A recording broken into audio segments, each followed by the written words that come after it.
That was one of them. Parmigiano Reggiano was one of them. Mm-hmm. Oh, shit. Yo, my bad.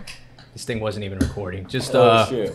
In today's episode, we'll be sitting down with Sal Guerriero, up-and-coming pro MMA fighter out of American Top Team, and we'll be eating at Phat Boy Sushi in Deerfield Beach. Sal, just let us know what you're eating, why you picked the spot. Yeah, we're at Phat Boy Sushi. It's one of the better sushi restaurants in the area. Got a JB roll here, just some salmon, cream cheese scallion, samikura, sushi, fish eggs. Yeah, man, I love sushi. Eat it like 3 times a week, and yeah, man. Yeah, dude, you knew exactly what to order when we got here. Yeah, it's my go-to. Yeah, what do you got over there? Regret. Yeah? Yeah. I should have gone in that. And I was looking at it. I don't know if you wanted to get this. It's got kimchi in it. Very cultured. You know, I've never... I ended up getting some glazed pork belly. It's okay. But I feel like that was the plate to get. Yeah, it looks pretty good. You gonna eat all that? Very colorful. I'm definitely not touching any glazed pork belly, dude. That sounds like a finishing move in porn. So, Sal, you've been kind of a lifelong student of the martial arts. You want to take us back a little bit, let us know how you got started. Tell us a little bit about your dad and uncle and being a top team. Yeah, for sure, man.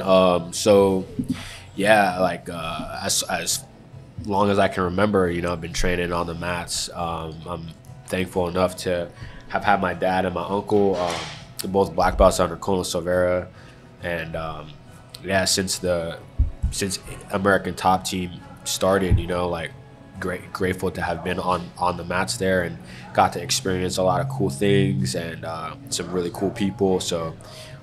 Yeah, my dad got me into jiu-jitsu as a means of self-defense, and you know, before you know it, I ended up loving it. Loved it more than team sports, and just loved the whole dynamic of combat sports. And started doing jiu-jitsu at a young age.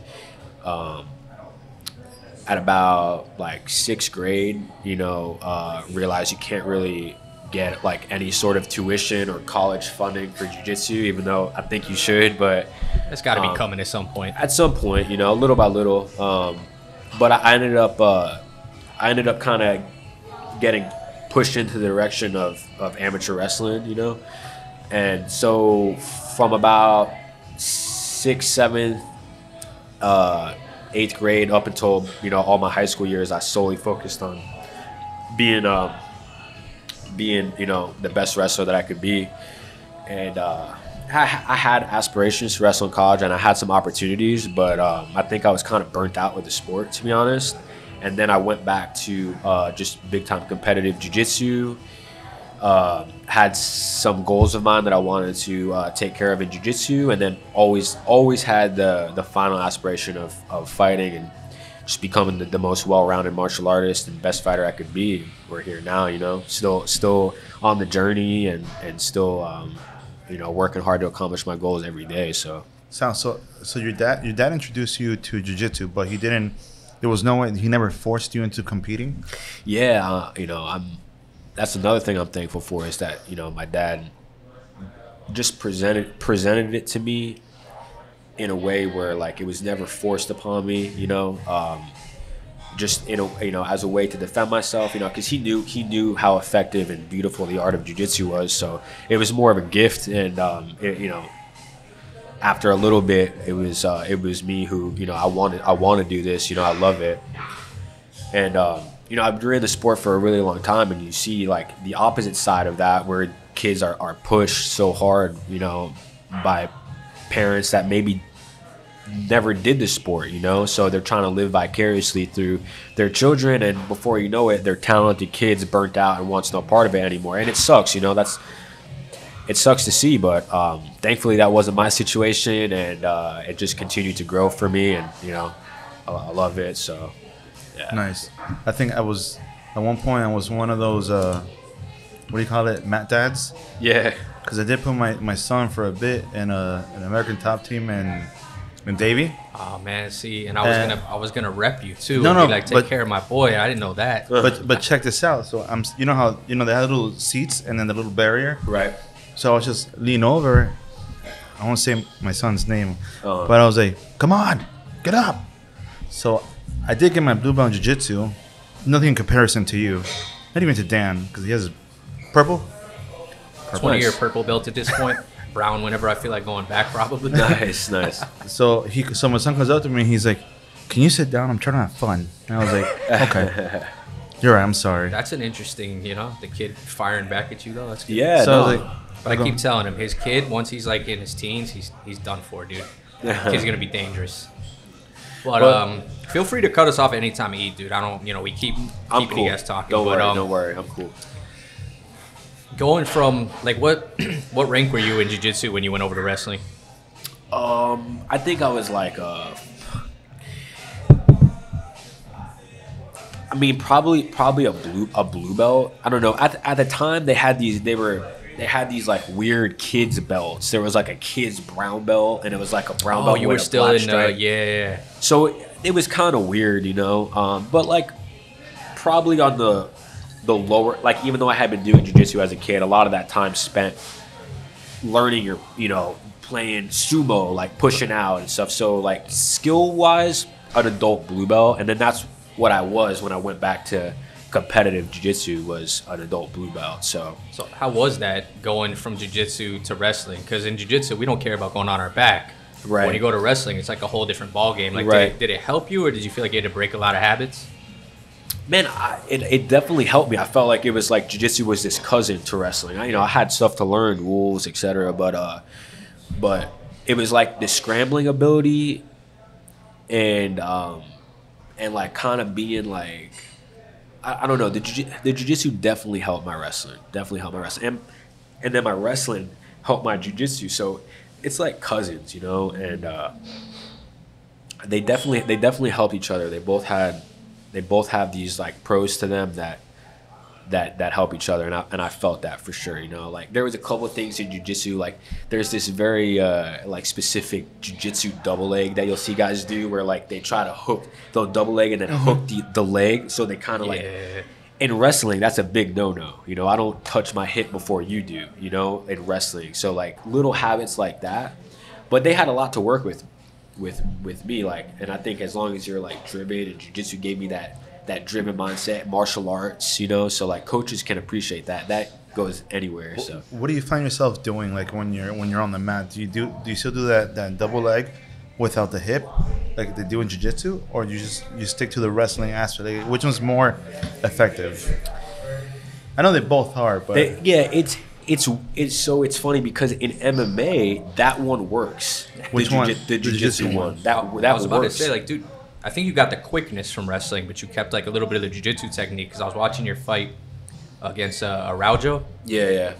Dude, you like threw a kick and then immediately like shot and took the dude down. It was Yeah. nutty how fast you were. Like, Yeah. That's why I was asking the jiu-jitsu and wrestling question, because your wrestling looks crazy. Yeah, well, man, I spent so much time on it, and like, man, we were wrestling. Thankfully, the school I went to, the school I did for wrestling, and they had a high level wrestling program, and I'm glad that I was, kind of like I got to experience all that. We were in a high school room that was ran like some better than college rooms. A lot of college rooms, so yeah, like. St. Thomas Aquinas was the high school I went to, which is actually in Fort Lauderdale, and but man, like went through full seasons, like 60 matches. That was just in high school season, and then outside of season, obviously you're still wrestling. So St. Thomas is the school where like their football program, they're like recruiting dudes, like they're a college program, right? yeah, I mean like That's how serious that school is, though. Yeah, like we had almost every other Friday, ESPN was at the school. So for me, I'm like sort of like, I'm not even fazed by it. Like some like, oh, like you went to school with this person, like, I guess, I don't know. I was in my own zone. I didn't. The football thing was cool, whatever, but I wasn't really interested into it. Half the time we were cutting weight, and I was like, But I imagine they put the same amount of effort into their wrestling program. It just seemed like a school that doesn't like losing.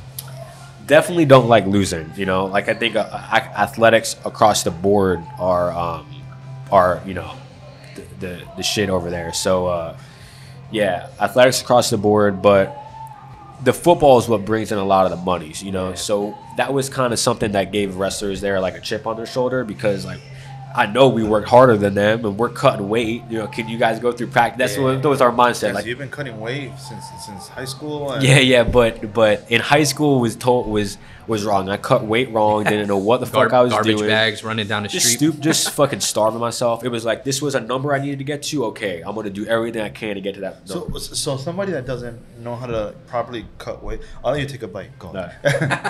So somebody that doesn't know how to cut weight, or again those couch tough guys, is I could cut that shit. I don't know how you missed it. Like, can you compare? Can you give us some like examples of like comparisons to like when you didn't know what you were doing to when you had a professional by your side? Yeah, for sure. This is a huge part of it, right? Because I always worked hard. Was never somebody that needed to be pushed or motivated. You know, I feel confident to say that I've always pushed myself. There's just that way. So I've always had that. You didn't need to push me to go to practice because I was always there. But like the one thing that I could kind of tinker was the food. You know what I'm saying? In high school, it was like, you know, starving myself, go through the day of school, eat minimally, like an Uncrustable, okay, and then get through a super hard practice, try to lose as much weight as I could in the practice, come home, eat minimally, like basically everything that you shouldn't do, right? And I could just imagine you eating that Uncrustable so slowly and enjoying it. Yeah, you would think, but I'm like, oh, and then it's gone. I'm like, God damn it, you know. But yeah, so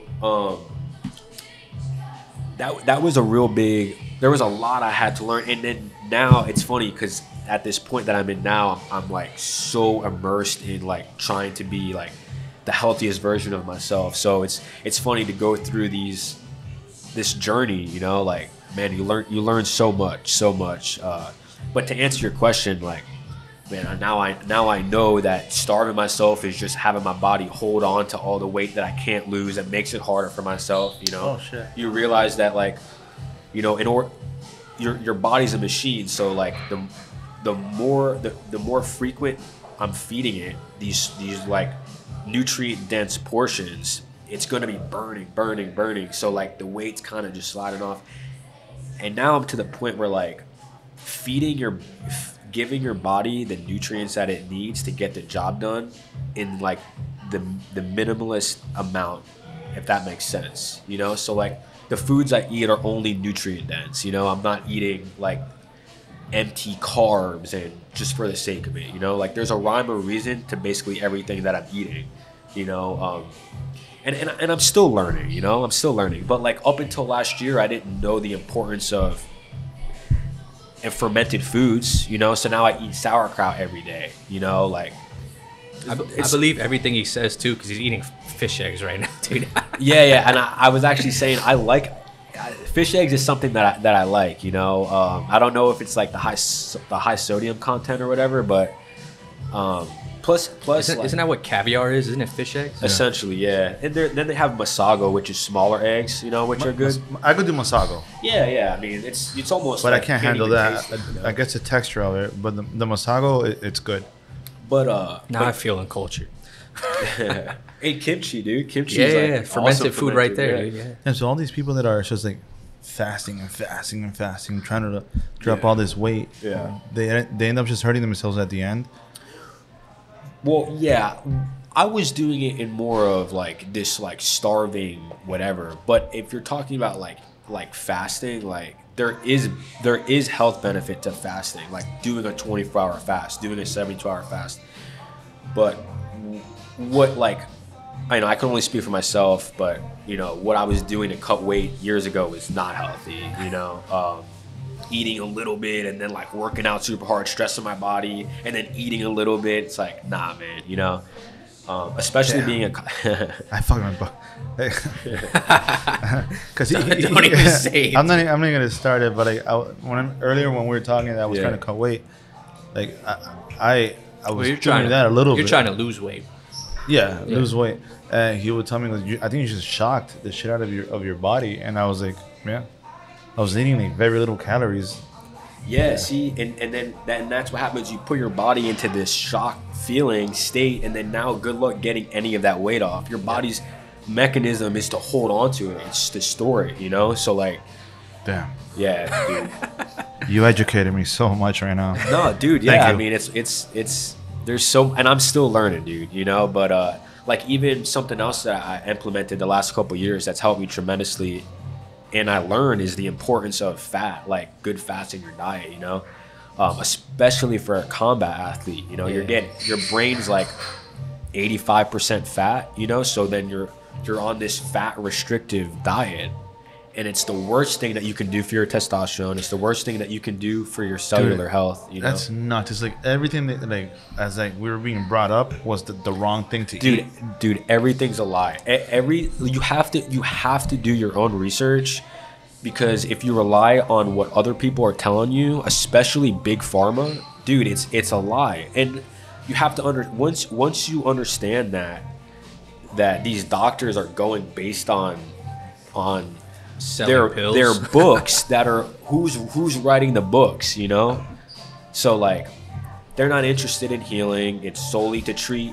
The longer you treat something, the more money you make. There's no money in healing and curing people. We could do like a whole different episode on this, Oh, 100%. like, Yeah. for hours. Yeah, dude, I have so much, like, MMA and like specifically this type of biohacking food. I Like, mean, dude, it goes hand in hand. Like, I used to train hardcore, and there wasn't a lot of stuff out there. It was like when the internet was still kind of like, I don't know if you mess with SureDog and all that. yeah.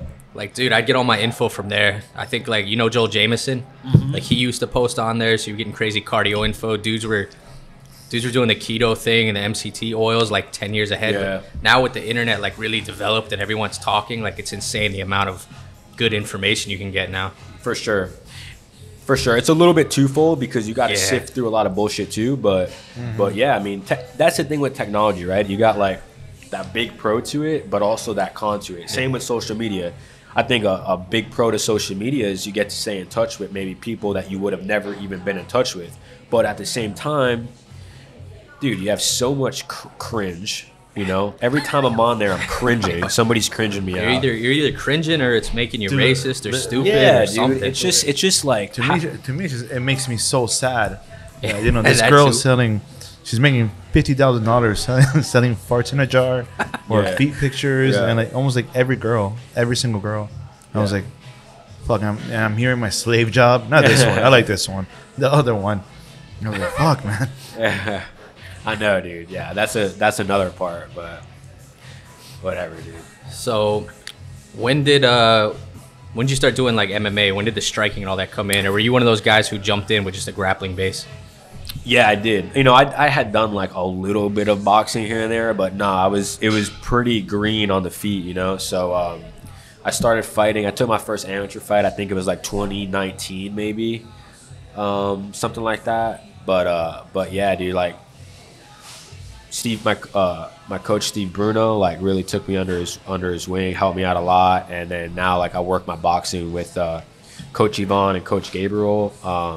Coach Yvonne, they're brothers, but they help out a lot of guys. They coach a lot of guys at the gym. Their boxing's awesome, and I'm just like, man, just the evolution in being a martial artist. You know, like, it's funny. Like, I'll find a video of me like hitting a bag from 4 years ago, and I'm like laughing, like, I can't watch it no more, right? Yeah. But it's funny, man. It's that's what it's all about, right? For me to be able to look at that and be like, man, like, I'd whoop his ass now, you know. for sure. So just that constant improvement. That's what I love, dude. You know, that's what I love. So yeah, 2019 was my first amateur fight, I think. Yeah. See, that's funny because I saw you competed in the Abu Dhabi trials, I think the same year. Yeah.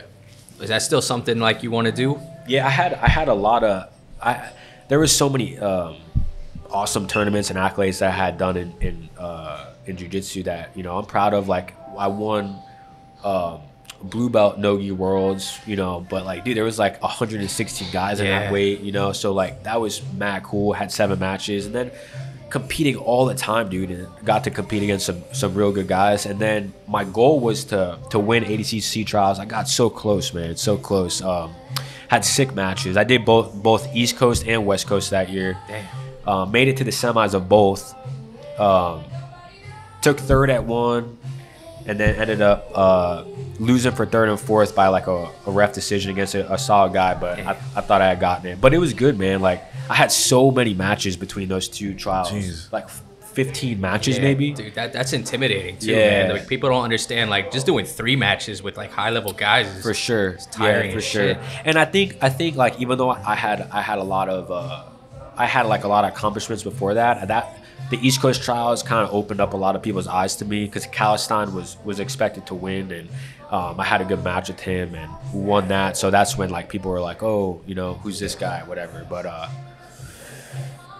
But yeah, man, the semis match of that trials actually still bothers me, because like I let the whole tournament kind of it. So I was winning like by like 2 points or whatever, and I think like I wanted to make things happen so bad that I kind of got away from what got me there, and I like went to go jump in this crazy guard pass that I never did, and like end up getting caught. So like I learned a lot from those experiences, you know, like do what got you there, you know. I don't need to show out like I would have been in the finals and whatever, but like, yeah, there's stuff to learn from every experience. So Yeah. you gonna try again? Maybe, yeah, maybe. My main goal is MMA. Yeah, you know, right, I right. want to get to a big show. I want to show all my skills. But man, MMA, you can only fight for so long, right? Right. So it's inevitable at some point. You know, I plan on competing. I want to compete in the gi as a black belt. And yeah, you know, I'll definitely compete. You know, but for right now, my sole focus is on MMA. It's a good time to skip the ADCC anyway, because dude, like, it's at an all-time high. Like, I think they sold out the T-Mobile. Yeah, dude. Mo Jassim runs. He's amazing. He's awesome, man. It's great for jiu-jitsu, you know, because like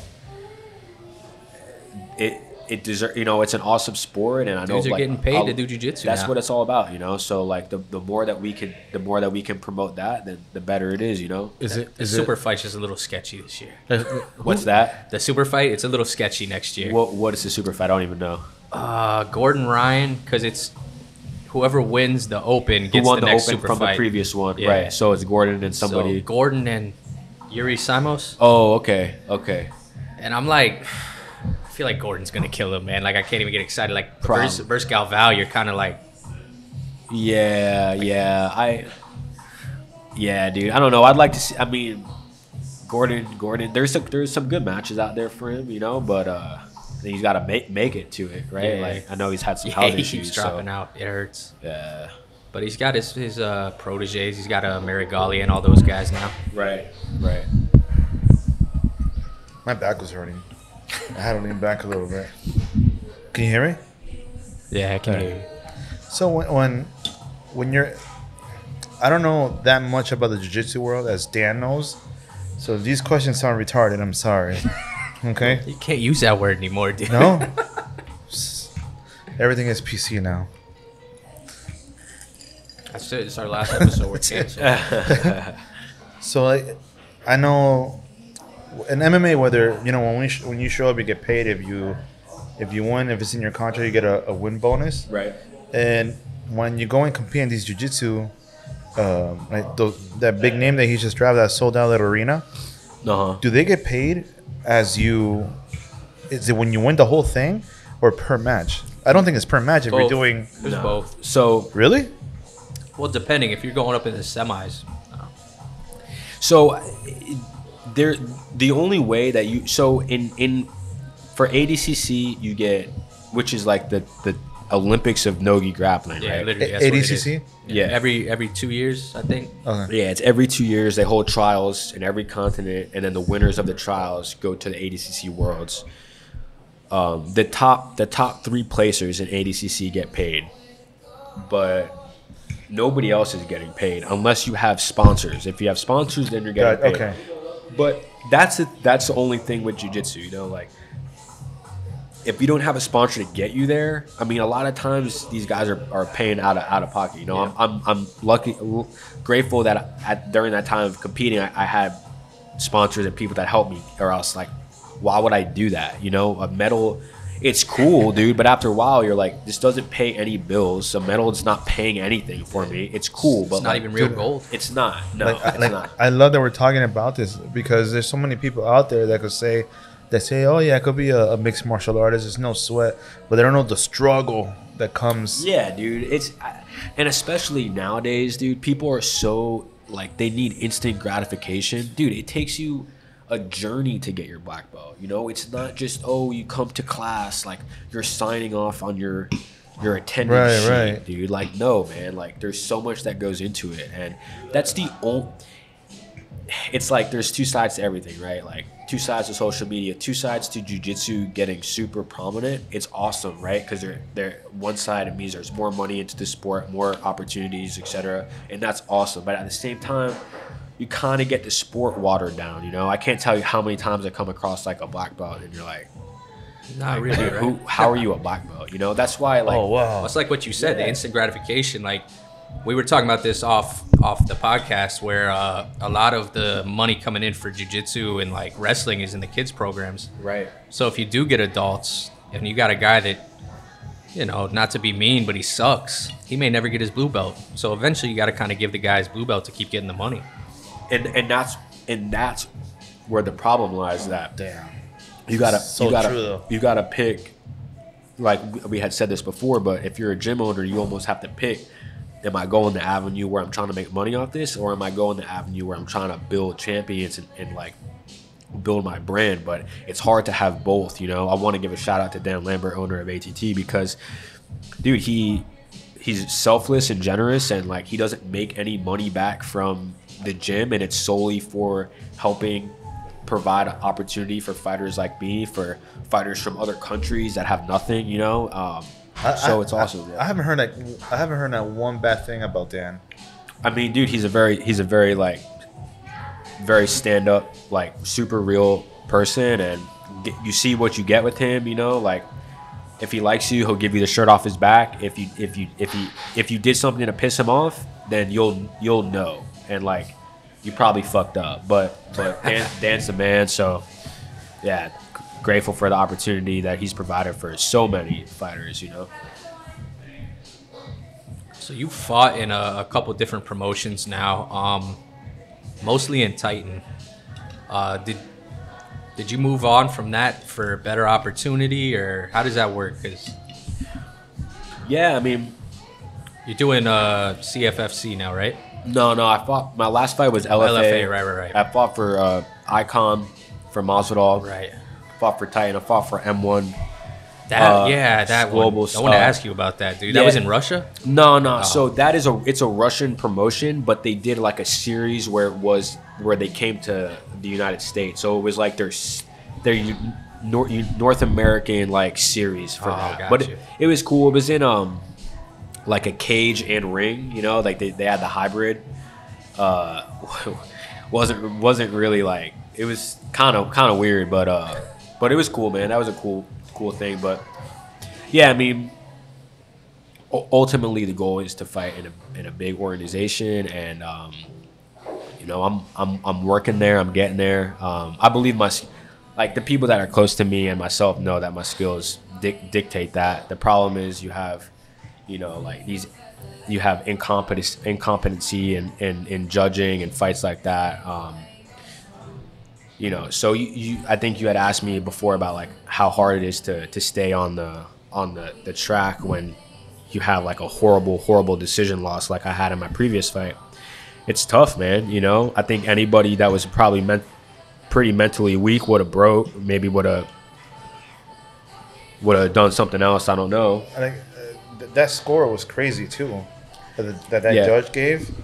Dude, it's just if I felt like I lost, oh, okay, yeah, dude, like I'd own it like I've always done.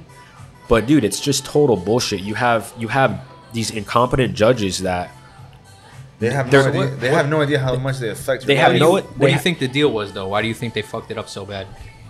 well, So I'm fighting a hometown. Like, do they just not know what hometown. they're? Do they not know what they're watching? Well, it's either incompetency or it's either some sort of like under the table collaboration amongst Minnesota people. I don't know, bro. But like, I came in, I did my job, fought this Minnesota hometown guy, right? That's from a big gym in Minnesota. That's probably selling a lot of tickets. So That's what it was. So selling a lot of tickets and It was a fucking setup. yeah, and they didn't know, you know, they didn't know. For me, it was like a laugh because I knew I was about to go there and smash him. But you don't get awarded a decision for defending. The dude was on the defense the entire time. You cannot win a fight on the defensive. Like, well, that's the truly sad part, though, man. Like, sometimes if people are looking you up, they just look at the numbers. They don't look at the match. So you had like a great match. It's probably, if you were just in a 9-to-5 and that was in your portfolio, people would be like, yeah, we should probably sign this guy. But Dude, how many messages did you get in your you know, via text in your DMs of that it was a robbery? Dude, I had so many. My phone was blowing up. Even the people leaving messages on your IG. Yeah, dude, tons of people. People I didn't know. People that were in the casino that were coming up to me saying how bullshit it was. I mean, dude, all you need to do is listen to the commentary with Gilbert Melendez, who keeps it super real. I have no affiliation with Gilbert Melendez.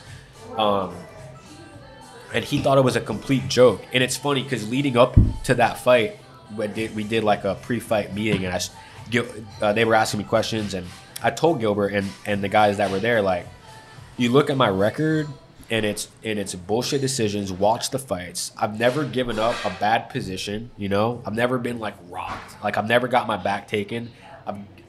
It's silly to me because I don't feel like I've been in hard fights for sure, but I don't feel like I've lost. So when I told Gilbert that, maybe he was like, you know, who knows? Maybe, like, I've heard that before. And then it happened right in front of him, and he said you told him before the fight that? I told him before the fight. Shit. So then after the fight, he said it. You know, you watch the fight, you listen to him, and so basically, yeah, it was just coming from all avenues. And I did an interview with James Lynch too, and he didn't know, like, dude, he didn't know what he saw. You know, I had like veteran referees, I'm not going to mention names, but that sent me direct messages, like, again, people that have no affiliation with me. They have no reason to lie to me or blow smoke on my ass. That tells you everything. Yeah. Exactly. Well, exactly. It even happens at the highest levels. But you're absolutely right, man, because I was going through your old fights and stuff. Even in your losses, you looked good. Like, I brought up the Araujo fight. Yeah. Dude, you almost knee barred. That dude's knee was bent in half. Dude, knee bar. I mean, then you had sweeping him into. I had his back. He was took exhausted. him down. Like, it was crazy. Dude, if there was one, he was exhausted. If there was one more round, he probably would have been finished. If there was 30 seconds left in the third round, he would have been finished. So, like, did you have decision victories? Because most of your victories are like round and I pound. have one. My pro debut was a decision victory, but I have 5 finishes. Yeah, whether it's TKO or. I have like one sub, which is funny, you know, but most of them are TKOs just from being in good position and good base, you know. So, but I think that's all you need at this point, man. You just need the right eyes to see one of your fights. Yeah, no, for sure, and like, even with my with the fight I had in iKon for Masvidal, it was like, you know, nominated for Fight of the Year for their promotion. You know, it was a sick fight. Yeah. So, dude, I've seen it all. I'm battle tested. I'm ready. You know, and like I said, once people peel the onion back a little bit and they're like, whoa, okay. And like I said, people that are in the gym with me and my training partners, my coaches, and most importantly myself, I know, like, eventually I will get to where I want to go. You know, like, I know what I do, and like you said, I'm just waiting for the right opportunity. And you know, I that's why I'm always training. That's why I take the best possible care of myself, because I know when that opportunity comes, like, I'm gonna be ready for it, you know. And carpe diem, 100%, and fucking, and yeah, dude.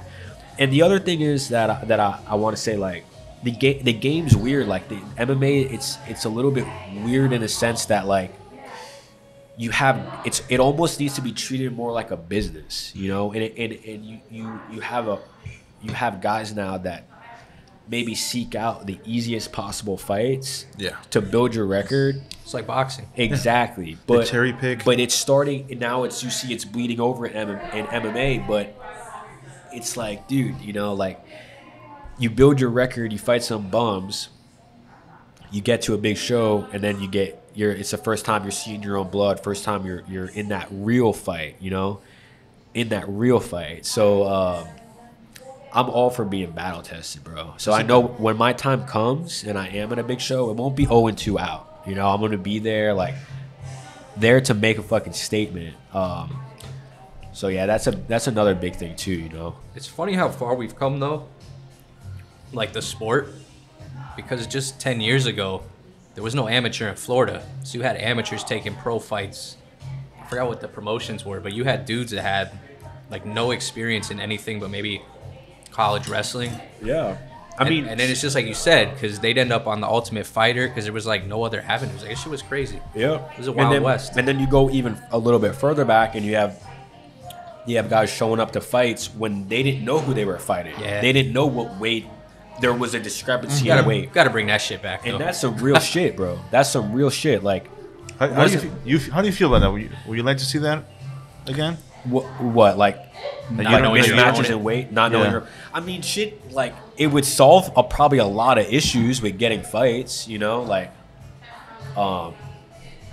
because what are you gonna do? You know, you're gonna show up and then be like, oh, this isn't the best fight for my record. Let me fucking. Well, not to mention, it lets you be a more complete fighter. Like, if you're always fighting guys that have like bad takedown defense, you're just gonna stay sticking to your grappling. Right. You know, but that's what it's all about. You want to be ready for the opportunity that matters. You know,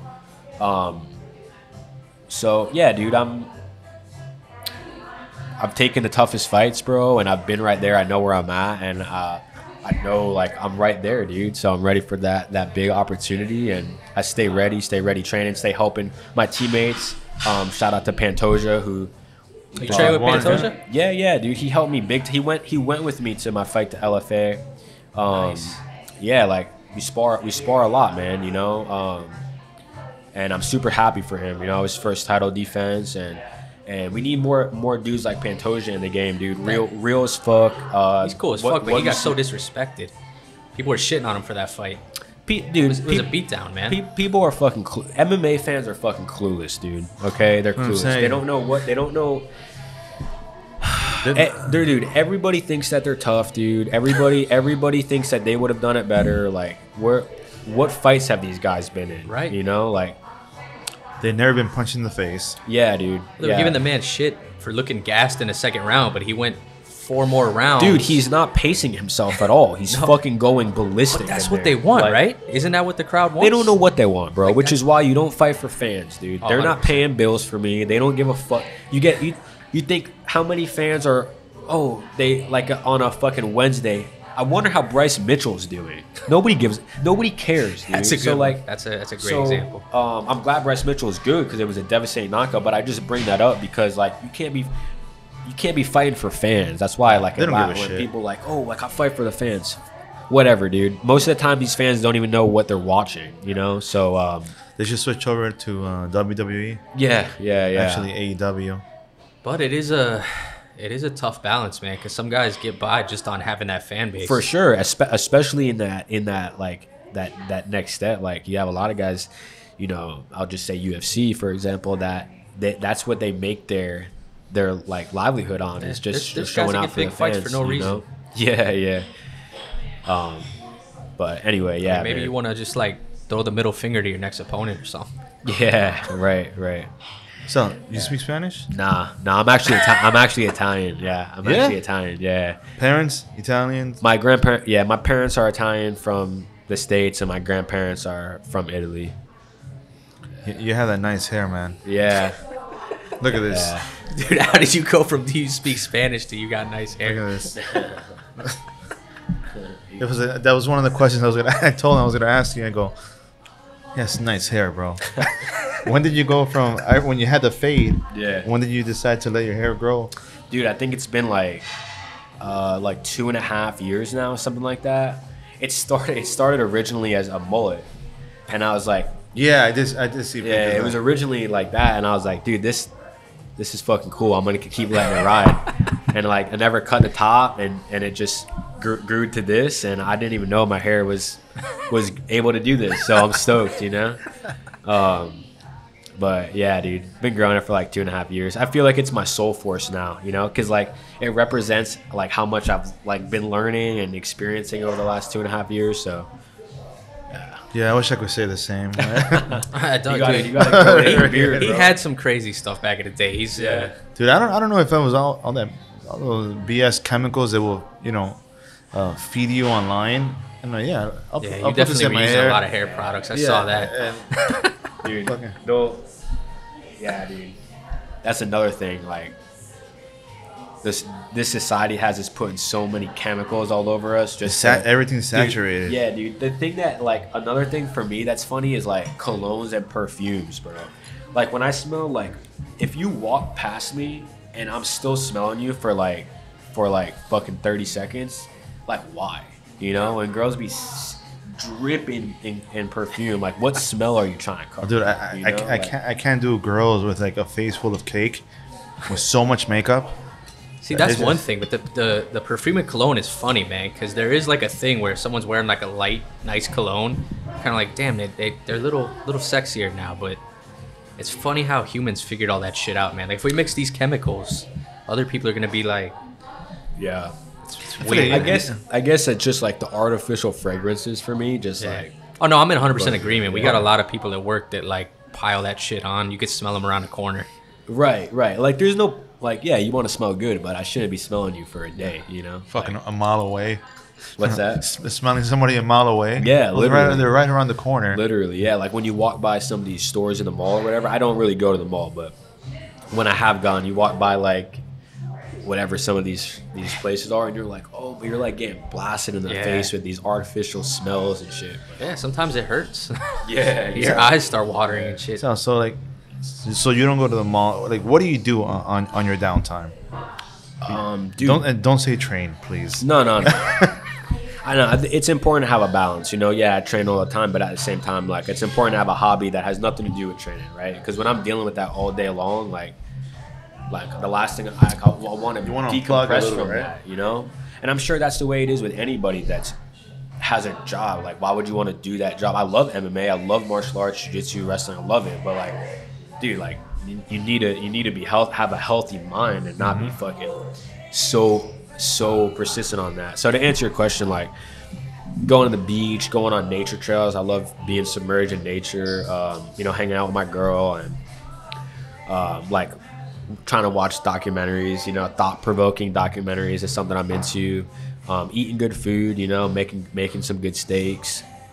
But I'm pretty laid back, bro, like I feel like I had a high school experience that like although I was wrestling a lot, like we still did like a lot of cool shit, and I feel like I got a lot of this like energy out of my system when I was in high school. So now I'm all for just like using the time I have to relax to just prepare myself for training and be healthy in my mind, healthy in my body, healthy with my relationships with people that I love, and that's pretty much It's it. very man. important. Yeah. What's a good documentary you've seen lately? Well, not even this. So there's so many, but the first thing I think of was something that I watched the other night. It's a YouTube channel called Melody Sheet, and they have it's a 12-minute time lapse from like the Big Bang to where we're at right now, and shit. each second represents 22 million years. And what's crazy is that humans don't show up till the last half second of the 12-minute video. So if that puts it into perspective that like whatever issues we're having right now, how fucking meaningless they are, Right. because like we haven't even been in this world for like So true. for And it shows you really can't say what a person's purpose is, because like, dude, like you said, like there was a million years ago, like our first evolution, those guys weren't worried about the shit we're worried about. For sure not, dude. For sure not. They were thinking about surviving, dude. Like surviving, procreating, getting what they needed to eat. Like it wasn't they weren't worried about like I don't even know whatever arbitrary things that are. They worried blocked me on Instagram. about. Yeah. He blocked me on Instagram. Yeah. Oh, I don't have enough fucking followers, or how do I get more likes? So let me Shit, make this we know real. that problem. Yeah. So you got any fights lined up, or I was hoping to fight in February. I'm still kind of waiting. There was like a couple of things that I was kind of gearing up for that fell through. People that aren't in the scene don't realize how like it's hard to get fights, dude. Like, and it's not on my end. You know, I'm ready, but it's just hard. It's hard, man, because like, you know, promoters tell you they get you on this card. Next thing you know, you're like, hey, I haven't heard nothing. Oh, actually, it'll be on the next card. So, Sal, how does that work? Is it just their management just giving you a call and seeing if you're just available on a specific day? Yeah, I mean, I think it's different for everybody. Yeah, usually it's done through management, but sometimes like guys need. If you have a long-standing relationship with a promoter, then they're going to hook you up, and you'll see that a lot. Like you'll see when like there's different. You have a relationship with a promoter, and then they'll help you out, but. If not, then you gotta do the work yourself. You know, like you gotta reach out. Like there's Facebook groups like looking for a fight, and you see shit. Yeah, no, there is, and sometimes you got to do that hard work. You know, which is why like the management conversation in MMA right now is pretty funny too, because what is a manager doing for you that you can't really do yourself unless they have connections? But even still, it's like, you know, it's hard, man. It's hard. Because MMA is getting bigger and it's great. It's becoming like boxing in the sense that there's more money coming in and all that. But at the same time, you have these people that are trying to take advantage too. So it's tough, you know. You gotta really look out for yourself and do the work yourself, you know. And people that look out for you, of course. Yeah. You know, I'm lucky that I have people that care about me too. So it's not just me, you know. But yeah, it's tough, man. Yeah, I went up. Nah, that was like my last I have like one. MMA related question. I have one.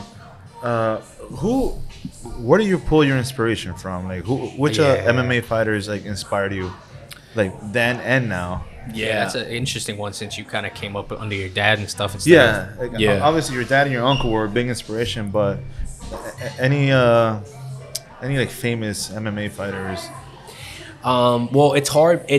Man, there's so many awesome guys at ATT right now that I have the pleasure of being around. That I really respect the legends of the sport that have been around. They fight all the guys that have been around forever. They didn't just get 10 fights and then dip out, and like you know, like guys like Gleason Tebow, you know, legend, been there, done it, seen it all, and like real martial artists, you know, like real martial artists still training, like in the gym all the time.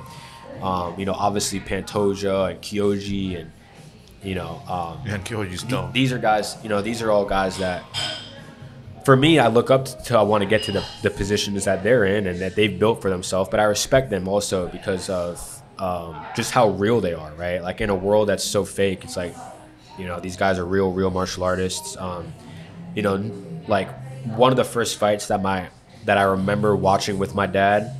I mean, we watched a ton, but like I remember there was one where I was like a kid, like so excited, was Nick Diaz versus Gomi. So like, yes, dude, that was like one of the first fights that I was super like stoked about. So Nick and Nate, you know, again, super real. It's not an act, you know. What you see is how they are. So I just appreciate that more than anything, you know. Is real martial artists, real fighters. So you mentioned a lot of guys that fought in Japan. Would you go fight in Risen? Yeah, dude. I love like Kyoji Horiguchi's a main training partner of mine too. I look up to Kyoji. He's awesome, you know, samurai. And yeah, I think that whole culture is there. That whole culture there is fucking awesome. Like Pride, I think, ran the best shows back in the day. Pride was the best. Japanese fans are very knowledgeable, and then they appreciate like all aspects of fighting. So the judges too. The judges, they're He's still got a lot of corruption over there. Yeah, I'm sure like with Yakuza probably running some shit, but the people that are involved are knowledgeable. You know, it's not just some dude that like, oh, like he's making a couple bucks tonight, going to go watch some fights. You know, right? It's kind of sad because they have like a fad culture over there. So I know. When Pride was hitting, like it was like MMA was huge in Japan. Yeah. And now it's more like low key. Like Risen's awesome, but it's just, man, it doesn't feel the same. Yeah, they try to make it as close as they can, but they only do what, like 1 or 2 shows a year. They're gearing up for their New Year's. They always do a New Year's Eve card. Dude, that's what I thought, but they're at like Risen number 45 or some crazy shit. Yeah, but they just I mean they do. A lot of low key cards with a lot of only local guys on it. Yeah, though. I think they really put all their eggs in the basket for their New Year's show, which is what Kyoji's gonna fight on. Is it gonna be a Bellator collaboration again? No, it's just Risen. Yeah, I think it's just Risen. Because I know Bellator is kind of gone now. Yeah, they're going. Yeah, I think they went under, right, or whatever. They sold to PFL. PFL. Yeah, but I don't know. I don't know all the ins and outs of that. I think they're still going to be technically Bellator for the year, right. And then like after that year, then. But usually they have that crossover. Yeah, they were doing the crossover. I think they're done with all that. You know, I think he's just fighting. I think another Japanese guy, maybe. So, but they had some good stars though, man. But I feel like they wasted a lot of them because they came over to America, lost like 1 fight. Like I don't know how deep he went into Japanese stuff, but like, damn, I can't remember his name now either. Ooh. There was like that whole group of like 5 or 10 guys, and like Kid Yamamoto came over. And I'm trying to remember. Damn, dude, the wrestler. Yushin Okami. No, he was sick too, but it was another guy that was like a lot of Japan fights. Yushin kind of came over quick, but a lot of guys came over here and like they had a little bit of success. But I always hated Mighty Mouse because he beat Kid like right away. Yeah, I was like, fuck this guy. I can't stand Mighty Mouse. I love him. Really? Now. That's like one of my favorite guys ever. He bumped into me in Publix. No, he didn't. He never apologized to me. Nice. You got me hyped. Adriano Moraes was another main training partner of mine. Super cool guy. I respect Adriano a lot as well. I went with him to Colorado for 3 weeks for his fight with DJ. His last fight with DJ, which was mad cool. And we saw DJ. Like DJ, he was very respectful. You know, like shook my hand. Didn't really need to, but I mean, the interactions I've had with him have been cool. But on a fighting aspect, like he's awesome, right? So.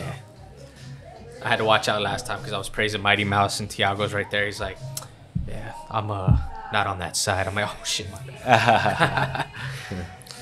That's true. I can't help it though, man. That guy's too cool. Like the shit he's done. I feel like he get disrespected. He gets too. no credit for it. Like one did good for that weight class, honestly. Like for him and for Soriano and all them guys. There's a lot of good guys in one that most people probably don't even know, you know, but they got some good guys. I don't really know. I thought depending on how they did with gate and numbers in Colorado was if they were going to have like, you know, depending on if they were going to have more shows here, and I think it did well, but they never announced anything else in the States. It sold out. Yeah, it probably did sell out. I don't even remember. I mean, when we walked out, it was like a lot of people, but I think the Chatri is throwing out more money than they got though, because I'm reading a lot of stuff about them having that. Yeah, I saw which that. is painful because they got the good grappling, they got the good Muay Thai, they got the kick. Like it's awesome, but I guess you can't really do everything in one. Hard to pay a lot of big name guys too everything that they're worth, you know. So I don't know, man. You follow Bare Knuckle? I watched the fight. I watched some of the fights. I'm not like super invested into it, but I watched some of them. Yeah. They call you up. Would you take it? Would you do it? What you're saying, bare knuckle boxing or bare knuckle MMA? Boxing. Probably not, but I would do the bare knuckle MMA. I mean, shit, George is doing something cool with that and paying a lot of money. So I mean, if that maybe came up with the opportunity, maybe I would jump on it. But I don't know. I kind of am set on getting where I want to go with just traditional MMA, you know. But yeah, it'd be nice to make some. Yeah, that's the big show right now. Yeah, still. yeah, and it's for me too, you know, because I don't need to do this. I want to do this, you know. I want to be the best. I want to become the best martial artist and fighter I can, you know. If I wasn't here in it for anything else, then I would just go do some other shit, you know. Why would I do this, you know? So that's the goal, dude. I'm not in this for any other reason than to be the best, you know. All right. I just thought of this question now from what you said. So if you wouldn't be doing this in this path that you're on, yeah, where do you think you would be, or what would you be up to? So if like martial arts is still on the table, then maybe, you know, something with teaching jiu-jitsu or having a gym. Teaching would be cool, you know, like traveling, teaching. Right. What's that? Traveling and teaching. Yeah, traveling, teaching, and I would invest my time into teaching. If no martial arts on the table, probably like, man, some sort of like forensic psychology would be sick. Oh shit. Yeah, You had something. or dermatology. Two completely opposite fucking Oh, yo, why spectrums. dermatology? Dude, I've dealt with so many skin infections in my life, bro. All right. Besides staph?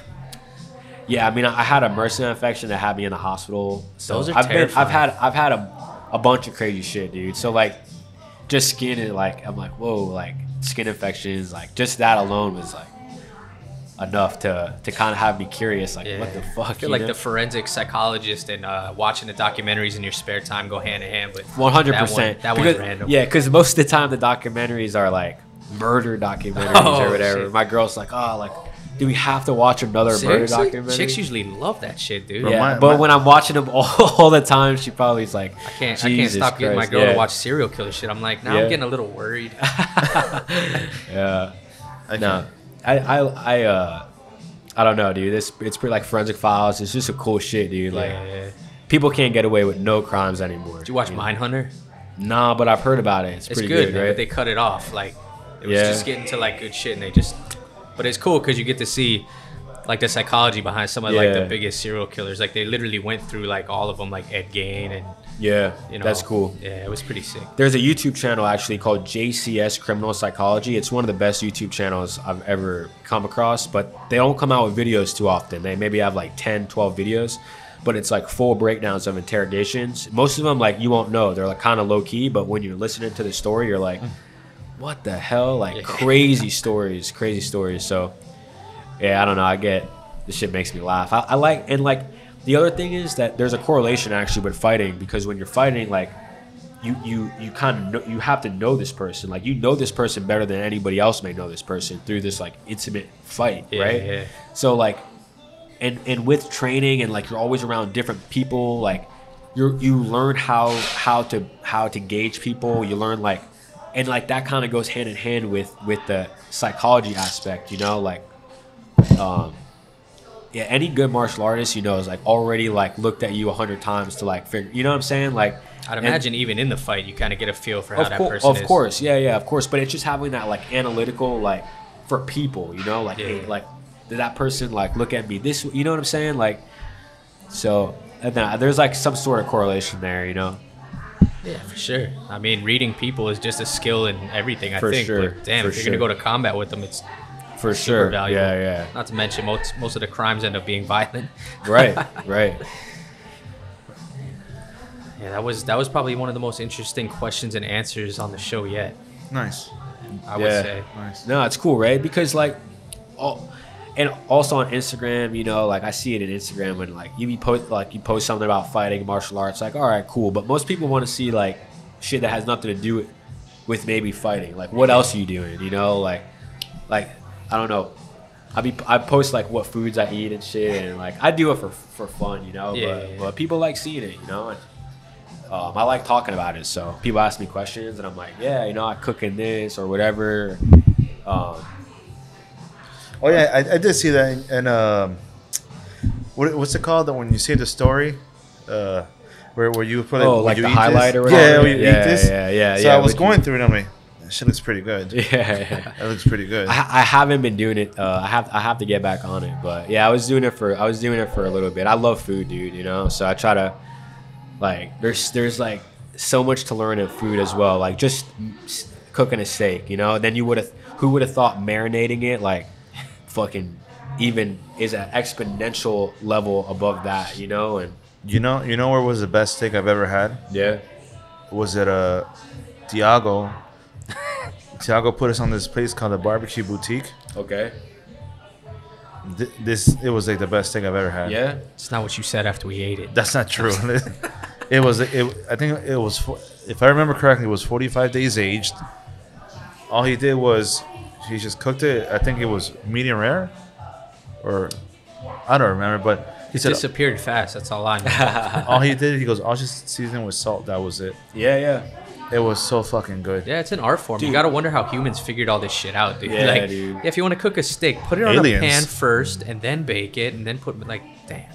Yeah. How did we get to that? And like just the difference that leaving a steak out to get to room temperature, then cooking it, as opposed to like right out the refrigerator. Right. Who would have thought that even makes a difference, right? When I've done both, then I was like, whoa.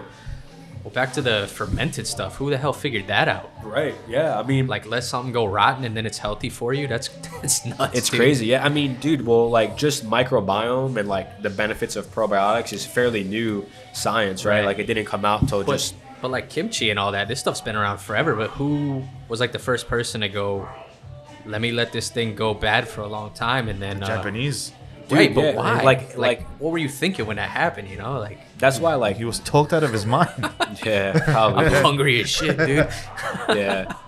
I don't know, dude. The ancients, like, the ancient peoples, like, they knew a lot, dude. Somehow, knew, right? They knew a lot. I think they probably even know more than us as a people know now, and I think that's because they were closer in tune with nature and the world, bro. You know, like. You fuck with any of that stuff about like the world resetting after like all the pyramids and all that?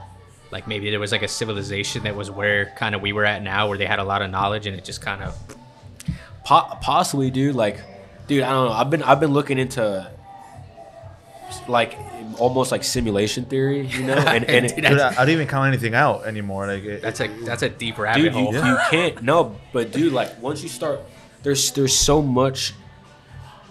I believe there's a God, you know, for sure. Like I think that's really important. Like, you know, we're not. There's a creator, you know. Like we're not that smart, you know. There's a creator, and like, but even if we're in a simulation, there still is a creator of the simulation, right? So like, I don't think that really messes with the idea of there being a God. Like, regardless, there's a God, right? But dude, you look at some of, for instance, I didn't know what a there's like a I might be messing this up, but it's Fibonacci.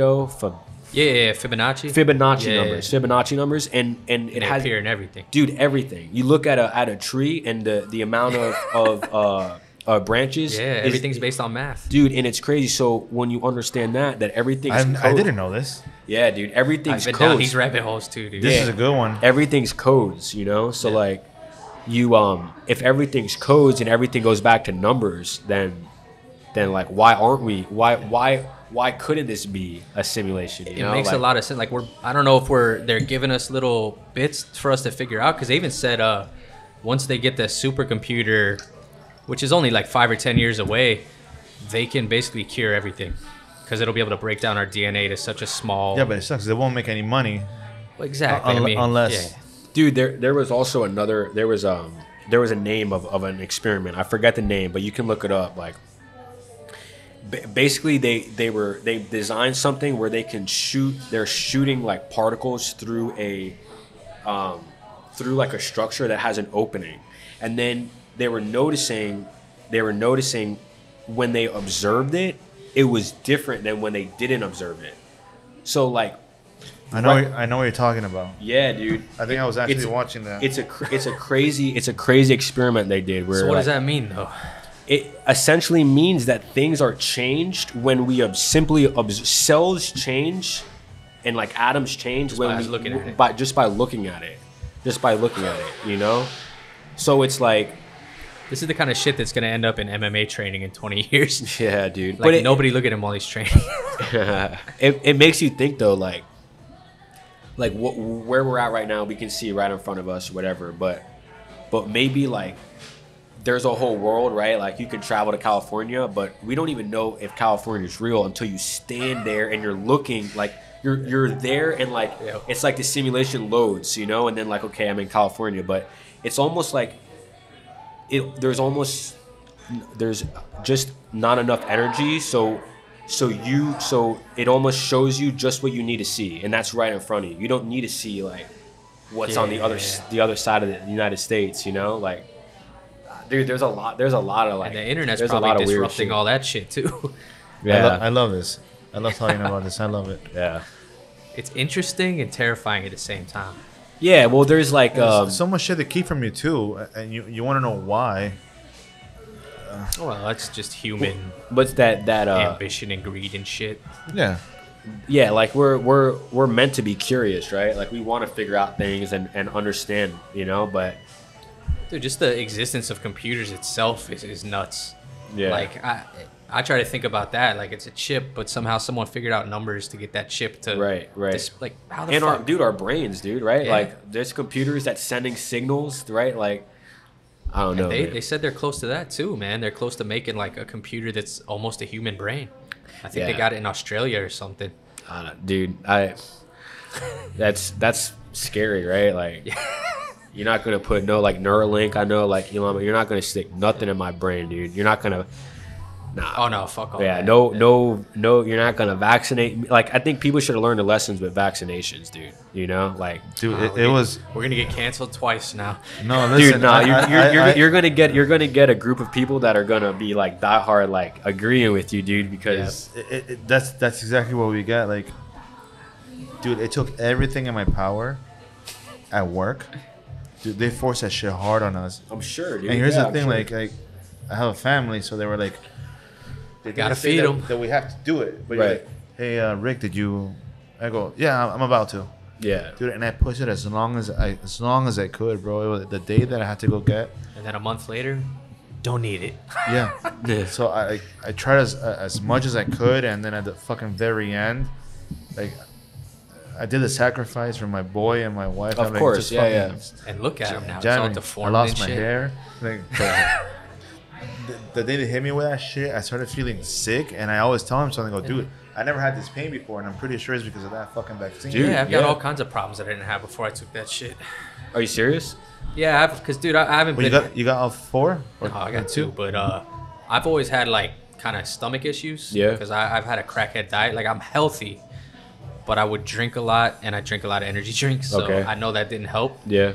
But I never like got in bad shape. But after the vaccines and stuff, Yeah. I've got like lingering, just fucking pain sometimes. Ah, man, that sucks, dude. Yeah. Yeah. And but they, there's like they told me I'm not dying, so that's good. That's good. That's good. there's like a whole in the pharmaceutical side, there's a whole different wing that's just like doing payouts of everybody the vaccine fucking hurt, Yep. and everybody that passed away was due to that.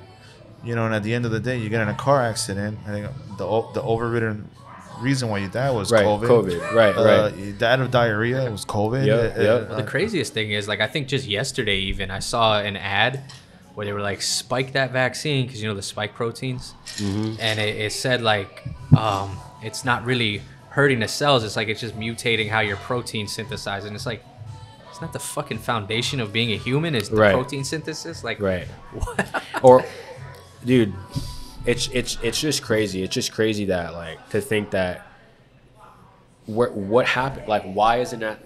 It was being pushed so hard, bro. So hard being Yeah. pushed, and you were evil. You were killing people. People would say if you didn't get Yeah, vaccinated. you're a total piece of shit. Yeah. Oh, you, I'm like, oh, what? you don't care about me.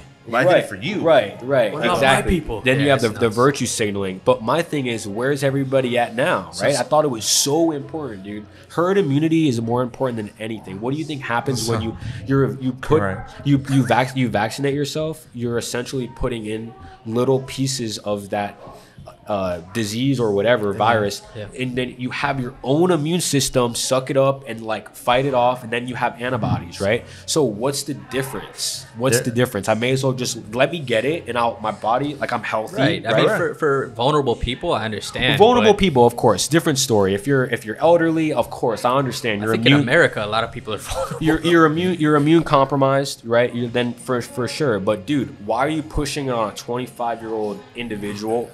Like kids, here's when the they came thing. out with those kids dude, boosters, kids, you were what? like, Like, get out of here, bro. Yo, that's when all the parents were like, wait a minute. Like, I got it. That's fine. But our kids? And here's the thing. Like, if you two have it, why do I need to get it? Right. Aren't you guys safe now? Same thing with that's like the point of herd immunity. Yeah. Well, yeah, and like if dude, if you want to wear your mask, wear your mask, bro. And look like an I idiot. actually kind of But- hate that got a stigma now, because that was one thing Japanese people used to do. They used to do especially in airplanes, and and like it was very courteous. yeah, dude, if you want to do that, then that's cool, bro. But don't look at me like, why aren't I wearing my mask? Why do I need to wear Dude, my it mask if was your like- mask is doing your job? If your Right. mask is doing your job, then it shouldn't matter Yo, what I'm wearing, right? that mask can't even filter out a fucking fart. Dude, yeah, or people's hot ass breath. It bro. actually, It's not gonna. it actually keeps the fart in there, dude. No. That's the one thing I hated about working with it. Somebody I'm like, ripped Jesus. ass right next to me, and I inhaled that whole fart through that mask. I was like, dude. This doesn't do anything. The mask, dude. It does nothing, but some people might get triggered at that, you know. So regardless, wear your mask, whatever. But like, Don't tell me what to do, right? Don't tell me to wear my mask. Like, I'm good, dude. You know. Well, I mean, I thought that was always the thing with this country is freedom and freedom of choice and all that. It's freedom until you're not doing what they want you to do. Exactly. You know, and that's the problem. Somebody made a good point while this whole COVID thing was going on. They said that there was actually a study, and I think it was here in Florida. It was a local study that now one homeless person died. Isn't that funny, right? During COVID. Isn't that funny? Can you believe that? It's all the meth. What do you mean? yeah. They're like cockroaches, right? You can't kill them. They were just sitting in the same bench. Yeah. This so fast. Yeah. Meanwhile, they have like flesh-eating diseases. They're like laughing at COVID, you know. Especially down here, man. The homeless people in South Florida are top notch. Yeah, dude. Next level for sure.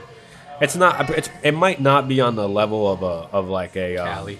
like a California, you know, but like a Skid Row. But I mean, we got characters though, man. Yeah, I appreciate it to a point.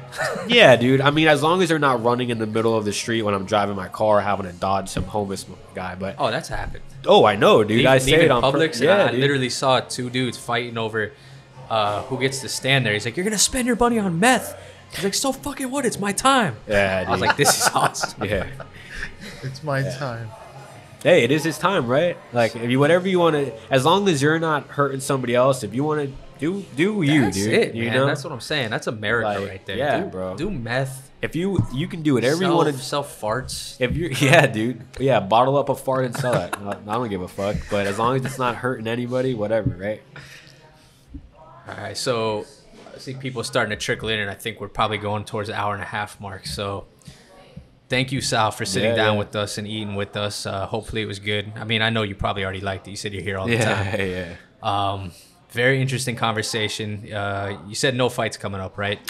Tentatively February. Yeah, tentatively February. So same promotion, or you can't say? Or yeah, right. Knock on wood. We'll see. You know, we'll see. There's a couple different promotions, but regardless, one thing is that within the next year, I want to be in a big show. I want you guys to see me in a big show. So that's my goal. So one year, that's my plan. You know? What happened, dude? You're an exciting guy to watch, man. Thanks, bro. We'll be following. Definitely. Thank you. Yeah, and I appreciate you guys having me out here, meeting me, and you know taking the time out of your days too. So yeah, absolutely, man. We love this shit. Yeah, when you get famous, just don't forget us. Nah, dude, keep it real always, man. You know, keep it real always. And is there anything else you want to plug before we? Where can we find you on social media platforms? Yeah, I'm not too active on Facebook, so you can just follow me on Instagram. It's at Sal Guerriero. And yeah, you know, just shout out to all the people that support me. My sponsor, Interiors by Stephen G, Cobra MMA Picks, and then my team, American Top Team. Orlando got you too, dude? Orlando, yeah, he hooked it up, man. He's a good guy. So, yeah, American Top Team, all my coaches and training partners, and my family that supports me. And yeah, man, that's it. Awesome, man. Well, thank you again for the time. Hell yeah. That's it.